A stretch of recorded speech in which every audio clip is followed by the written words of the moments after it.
एक भोजपुरी कविता आपके सामने प्रस्तुत है।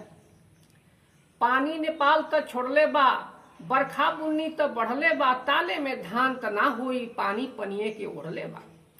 केहू हेलीकॉप्टर से उड़त बा, केहू पानी में बुड़त बा, उड़त बुड़त दुनिया सारी एक दूसरे से जुड़त बा।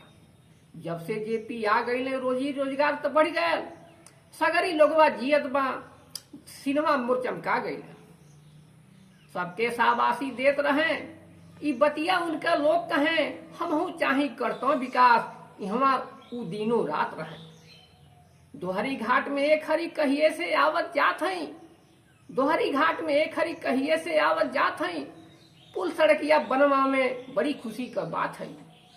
कृपा दृष्टि उनका लागत, इस क्षेत्र बनत स्मार्ट सिटी, सारी दुनिया से तार जुड़त, गुलजार रहत मोर पर्णकुटी। धन्यवाद।